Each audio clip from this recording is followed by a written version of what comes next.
Alrighty, now let's head over to our official picks for Week 14 in the NFL, folks. We predicted and reacted to the lines yesterday, saw where kind of the great value was, gave y'all some hints on what we were taking this week. So, we do 6 picks every single week, folks. 3 locks, 3 99% guarantees. You can bet whatever you want in our lock section. These will all hit. 99% guarantees. We feel so strongly about them, but there is maybe one thing potentially, possibly, maybe that goes wrong that possibly, maybe hinders the bet potentially, maybe a little bit. So last week, we did great, folks. We did absolutely great last week. We went 4-2 officially. Our 3 locks were Dolphins minus 4.5. They win by 11. Easy peasy there.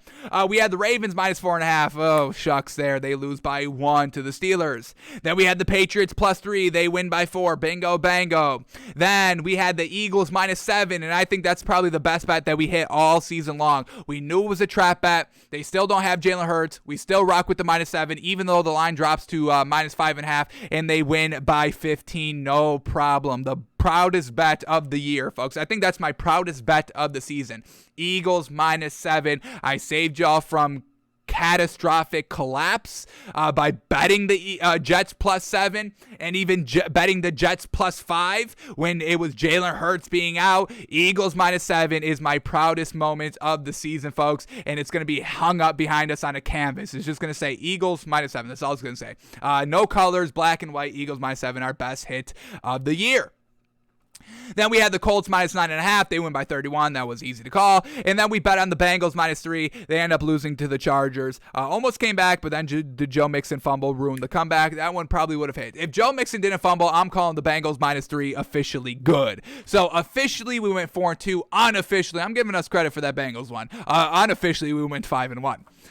So here we go, folks. What are our 6 picks this week? And we do have a little bit of a bonus pick as well. We'll talk all through this. So here we go. Let's start with our locks section. Our first pick in our locks, folks. We are going Bucks minus 3.5. I have no buyability, no bettability in this Bills team. They need to get the rushing game started. And you can't get the rushing game started 14 weeks into the season. I'm sorry. It's done. They missed their window. Now we're getting reports of Sean McDermott and Brian Daboll kind of not being on the same page and all that. And yeah, that's kind of what it's looking like on the field and all that. And everybody was clamoring for Brian Daboll to be a head coach. Just last year and 2 years ago, everyone was like, why is this man not a head coach? And now we kind of know why. We need consistency before you are a head coach, and Brian Daboll does not have that. There is nothing great about this Bills offense. They have so many players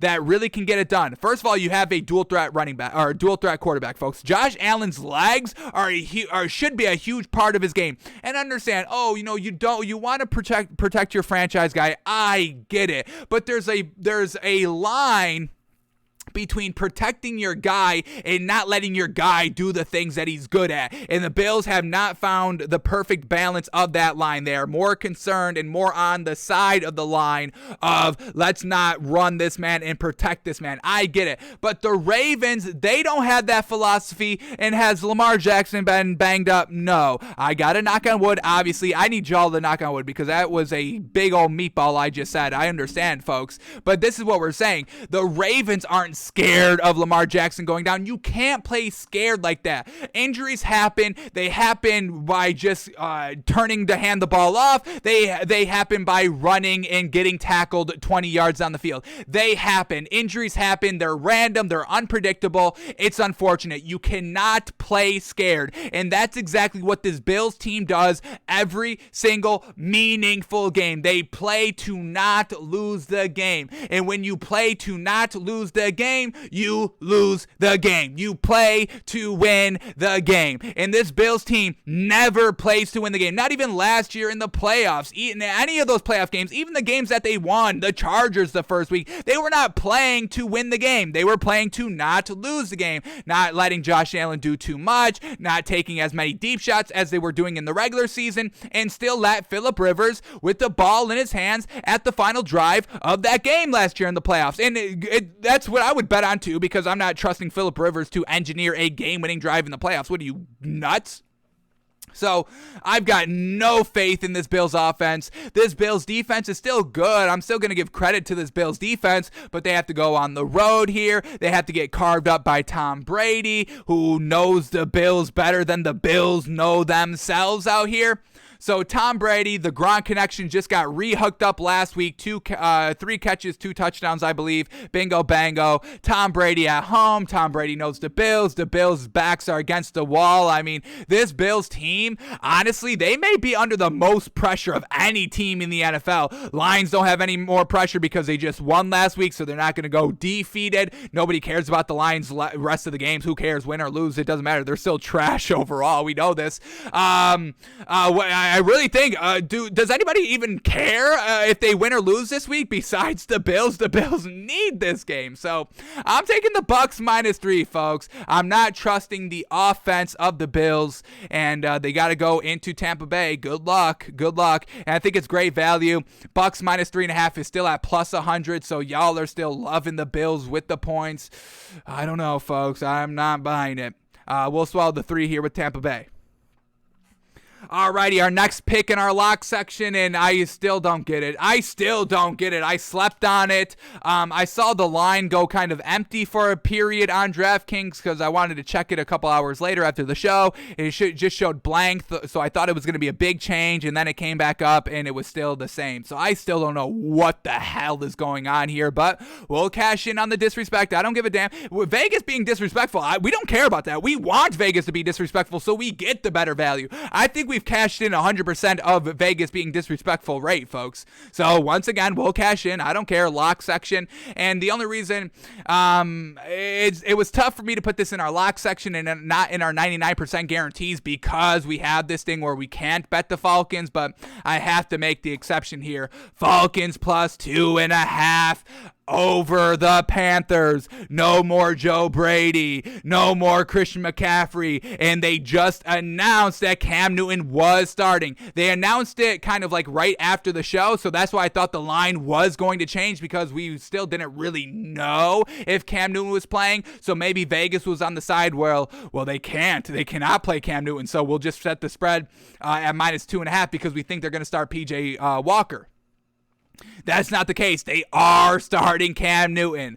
So Cam Newton can't throw the ball. I don't love this Falcons defense, but it's Cam Newton. He can't throw the ball, folks. The man cannot throw the ball. That's what it is. So this Panthers offense is going to be super limited. They don't have an offensive coordinator. It's Cam Newton. Cam Newton is this new offensive coordinator. The offense, they don't even know the plays. Who knows what they're going to call, what this offensive coordinator is going to call. You think they got it all shored up on their bye week? No, because they fired Joe Brady at the end of the bye week. At the end of their free week, they fired Joe Brady. So they have this week alone. It's not like if they fired Joe Brady at the start of their bye week, then maybe I would give them a little bit more credit and a little bit more probably just more credit, more faith, and maybe we wouldn't even take the Falcons +2.5, but they fired him at the end of the bye week. The news came on Sunday, folks. Sunday. That's kind of the start of the new week. He got like a 4-hour jump start.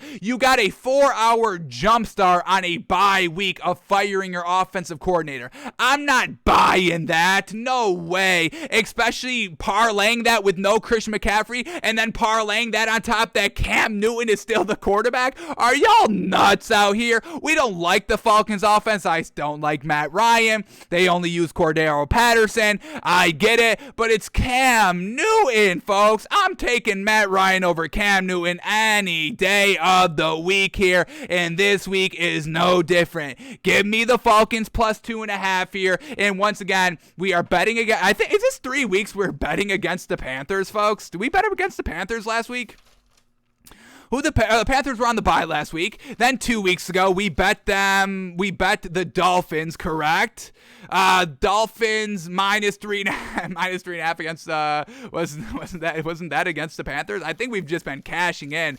We took Washington. Folks. Plus how many points? How many points was Washington getting that week that we took? Did we not take that? All right, this is the Dolphins week. Hang on, Washington +3. Was that it? I got so many notes here, folks. I don't know what you want from me. But the point of the story is that we've been cashing in on betting against the Panthers and getting points doing so. And this week is no different. Falcons plus 2.5. Give me it. Oh, my God. What is Vegas thinking, folks? I just don't get it. Give me the Falcons plus 2.5.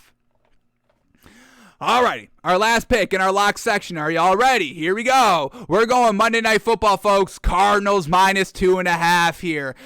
Vegas is saying the Rams are a half a point better on a neutral field. I totally disagree. This Rams team, they just haven't beaten anybody good, folks. Have they beaten anybody good? They beat like one good team. And they already faced the Cardinals this season in LA. Now they're on the road. Truly unfortunate there. But this Rams team, who have they beaten? They beat the Bears, the Colts, and the Bucks. That's real early in the season.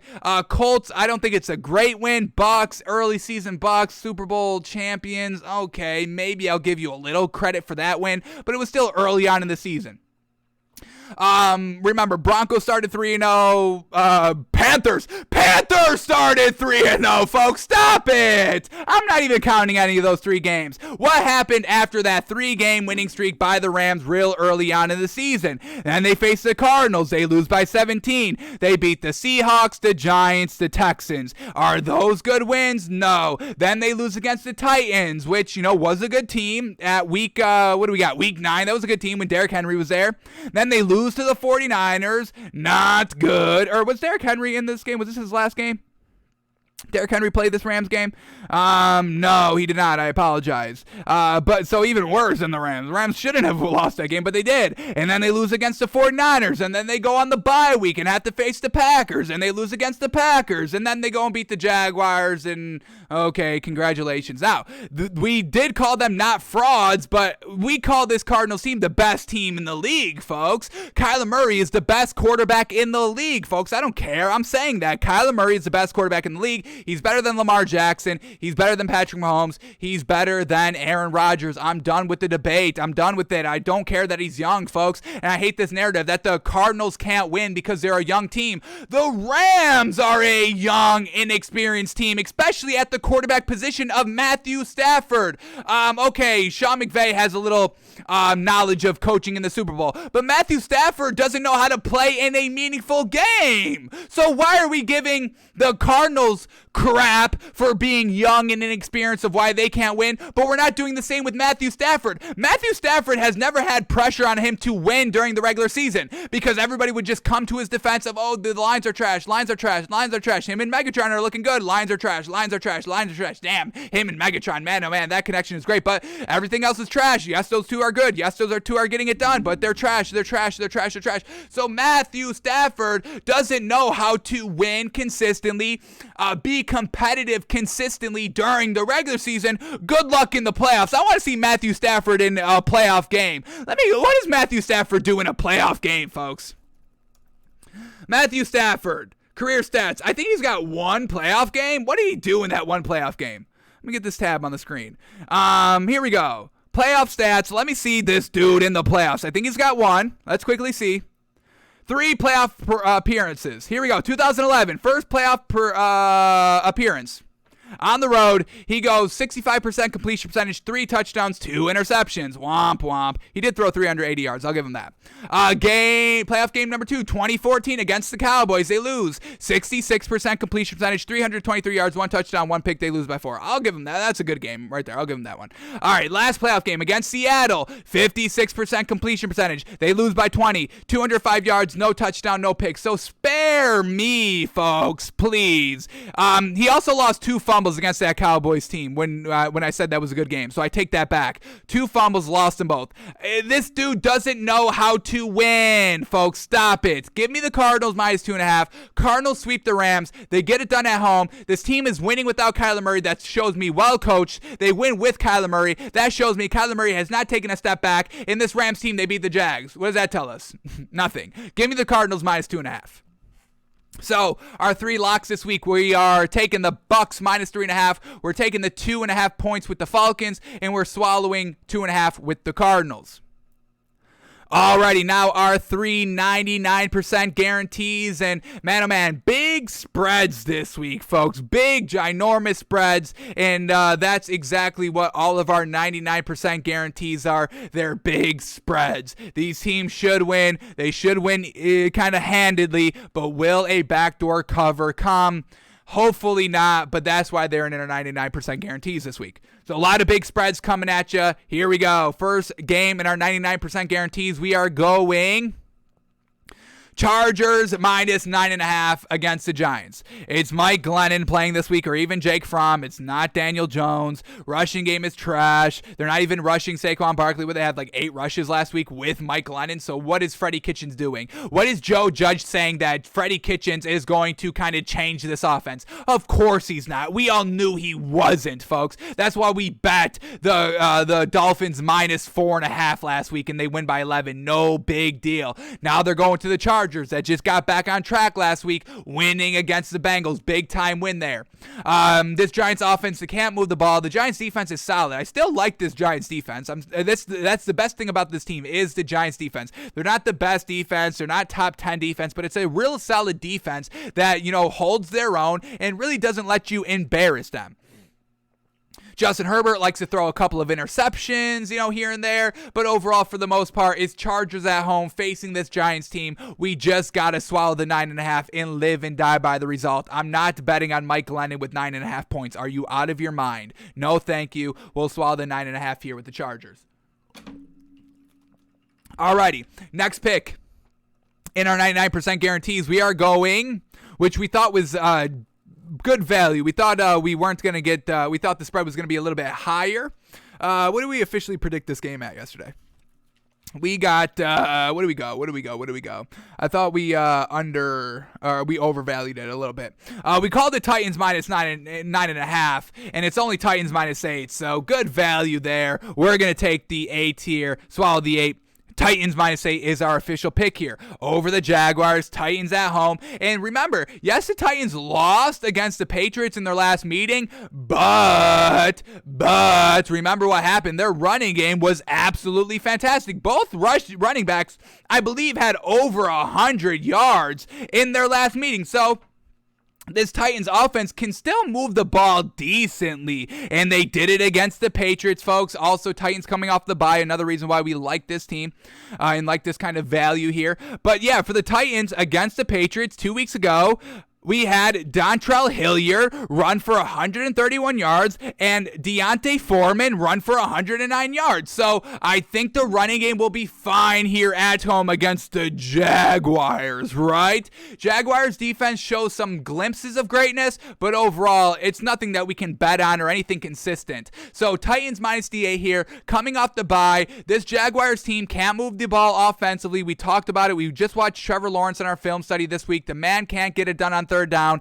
Titans defense is still solid, folks, and I think they could be solid against this Jaguars defense. Remember, with Derrick Henry in the game, the defense was kind of stepping it up big time, cashing out some last minute wins with the defense, shutting down their opposing offenses to get the wins here. So I think we're going to see a return of the Titans' really solid defense. We're not going to put that much stake into this win because, once again, it's the Jaguars, and we're still not giving who beat the Jaguars last week, and we're still not really giving them that much credit anyway. Regardless, we're back to the Titans team. Titans minus 8, absolutely loving the value here. Ryan Tannehill probably gets it done. That's what Bill Belichick shut down when they faced him 2 weeks ago. They just shut down Ryan Tannehill, let the running game run all over them. So I expect Ryan Tannehill to be serviceable here against the Jaguars team. Trevor Lawrence can't do anything, can't put up points, can't move the ball, can't sustain drives. In this Titans team at home, the defense is going to make it a poor day for this Jaguars team. 8 points, 2 possessions, most likely. Yes, you can still win by 8 points, but that's a push at that point, touchdown, 2-point conversion. But I just don't see the Jaguars putting up that many points. So we're swallowing the 8 here, Titans minus 8. All right, and then our last pick in our 99% guarantees, another big point spread swallow here. We are going the Broncos -10. I'm going to give credit to Teddy Bridgewater. He gets it done against the mediocre, under average, under par teams, and this Lions team is exactly that, one of the worst teams in the league. Yes, they won last week. I'm not putting that much credit in that. You threw on the Vikings. We just saw Big Ben throw on the Vikings. Is that impressive? No, it's not. Jared Goff, all that emotion, I'm sure, just kind of runs out. We just saw, when early on in the season, Kirk Cousins gets the win. He heads over to Mike Zimmer, pumps each other up. And what happens after that? They're back to not being good. That didn't turn around their season. That didn't turn around their offense. That didn't turn around the team. Same thing last week with the Lions. Jared Goff runs over to Dan Campbell. They embrace. They love each other, all that. That's not going to turn around their season. The Lions are going to be back to mediocre offense. Also, they have to go up to Mile High Stadium, coming off that big win when they play in a dome and all that. I think the elements are truly going to hinder this Lions team as a whole. Good luck, Jared Goff. This Broncos defense is still the real deal. They held the Chiefs to 19 points last week? Didn't let Patrick Mahomes go silly stupid on them? That's another solid check mark for the Broncos this week. We get them at home, and like we said, Teddy Bridgewater can move the ball and put up points against not great teams, and he also had a really good game against the Cowboys defense, so maybe he can even pull a rabbit out of his head a couple of times a year. So give us the Broncos -10 at home. Not buying the Lions at all here, and we'll buy the Broncos here at home. Broncos are still in the playoff hunt as well. Lions aren't. So Broncos having a chance. You're saying there's a chance? Give Teddy Bridgewater a chance. So that's all the man really needs. We're going Broncos -10 out here, folks. Lions are not good. I don't care if they win. We just watched Jared Goff. Not impressive. He was still not looking good in that final drive, folks. So our 3.99% guarantee swallowing all these points here. Chargers -9.5, Titans -8, and the Broncos -10. I mean, man, oh man, what are you swallowing? Freaking 27.5 points in totality here? Jeez Louise, I don't think we've ever done that ever. But hey, we're gonna swallow it. This all should happen. I mean, it's not great value betting the points with the other teams. So we're gonna be swallowing points out here this week, and we really don't care. These are all good bets in our opinion. Alrighty, so our official 6 picks of the week are Bucks -3.5. The only points we're taking this week are the Falcons +2.5, and I know that's going to bite us in the ass. I know that is. Vikings always bite us in the ass when we bet them, but we have to take advantage this week, folks. We just have to, and hope we don't get cursed by the Falcons betting curse, which always happens. So Bucks -3.5, Falcons +2.5 are the only points we're taking this week. Cardinals -2.5, Chargers -9.5, Titans -8, and the Broncos -10. But we've got one more bonus pick this week, folks. Bonus pick coming at you. We're not even doing it on the spread line. We're just taking these teams straight up. But this is a big week for one head coach in the NFL that I think is a really good head coach in this league. And I'm betting on him this week to get it done. Our bonus pick of the week, and we're also going to set a bar for this kind of man single-handedly. Our bonus pick of the week is Browns straight up. We're not swallowing the 3 here with the Browns. We're taking the Browns straight up over the Ravens. Big time game for Coach Kevin Stefanski, folks. Let me bring this up. I don't believe Kevin Stefanski has beat the Ravens at all as a head coach for the Browns. Let me double check this quickly. I'm almost 100% certain. I also want to set a bar for Kevin Stefanski. The first thing that we need to see out of Kevin Stefanski this week is, first and foremost, is to get the win. You've got to beat the Ravens here. Last season, first year with Kevin Stefanski as a head coach of the Browns, they faced the Ravens week 1, get absolutely obliterated 38-6. It's a loss. And then they face a lot later in the season, week 14, and they lose, but they got better. They lost 47-42, still a loss, but they put up the points. They were able to move the ball and make it competitive. So they had a nice little step from game 1 to game 2 against the Rams. Then game 3 for Kevin Stefanski came against the Rams, and we know how that went. Lamar Jackson throws 4 interceptions, but they still win the game here. Still competitive, 10-16. The offense just could not move the ball. But Kevin Stefanski is slowly but surely learning how to play Lamar Jackson just a little bit. Now you go back-to-back weeks, or back-to-back games, I should say, because there was a bye in there separating these two games. But you go Ravens by Ravens. You've got 3 solid weeks of just thinking. You've got Raven on the brain. 3 weeks with Raven on the brain. This is a must-win here for Kevin Stefanski. We know this is a big-time game for overall playoff positioning, playoff seeding, all of that. We know that, the Browns and the Ravens, big rivalry, obviously, division rivals, all of that. Kevin Stefanski's probably in it for the long haul here of the Browns, so you need to establish yourself. We already know John Harbaugh, he's already in it for the long haul. He's in the middle of the long haul here for the Ravens head coach. So you've got to start making this series, this rivalry, an actual rivalry, because if it's just the Ravens winning over and over and over and over and over and over and over and over and over and over and over again, that's not a rivalry at that point, folks.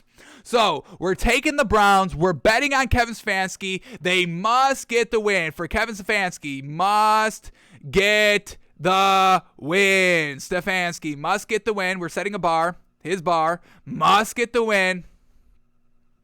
And really, they've got to shut down Lamar Jackson. You've got to finally, and they kind of did that last meeting, so this shouldn't be that hard. They got to kind of make Lamar Jackson uncomfortable. I mean, how you've got to figure it out. You've got to figure it out. Hunker down 3 straight weeks of figuring out how to shut down this dude. Make sure that this man still doesn't win while throwing 4 interceptions, correct? And the other bar that we're going to set for Kevin Stefanski, make the Ravens pay for all or most. I'll say most. If there's like 8 turnovers and they only get it done on like 6, okay, that's still really good. If there's like 3 turnovers, we really have to see you capitalize on all 3 turnovers. So we'll set a little leeway in there for potential big turnover numbers, which hopefully there is. Browns at home. Browns good defense. Browns kind of at full strength right here. So kind of the healthiest they've been in a little bit, now that they're truly coming off the bye. So make the Ravens pay on all turnovers. What did they do against the Ravens a couple weeks ago? I know it wasn't making them pay on every single turnover because they only had 10 points. So what is that? Let's quickly go back to the week here, 2 weeks ago against the Ravens. Here we go. Browns, Ravens, here we go. Browns, Ravens, here we go. Here we are. All right, I just want to kind of recap what the Browns did off of all those turnovers by Lamar Jackson, just quickly. So here we go. First turnover by Lamar Jackson results into 3 points. Second interception results into a fumble. Third interception results into a punt. And the fourth interception results in a punt. So they capitalized 3 points on 4 turnovers. That's not getting it done. Kevin Stefanski, we know you're calling the plays here. We know you're scheming up the offense here for the Browns. You must get it done. I know Baker Mayfield isn't the best quarterback out here. I get it. But at the end of the day, you must make it work.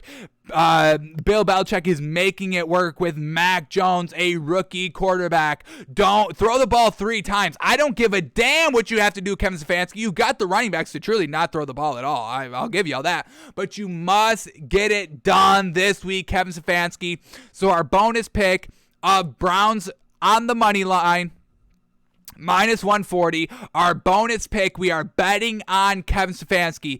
If he loses this game, folks, if he loses this kind of bet that we're putting up here, I mean, we're truly off of Kevin Stefanski. You must finally beat the Ravens. Please get it done right here. You've had so much time to prepare. You're getting better every single time. You just must pull the trigger now. What do we got in the playoff seedings? Let me go to the playoff machine. Are the Browns in the playoffs here, folks?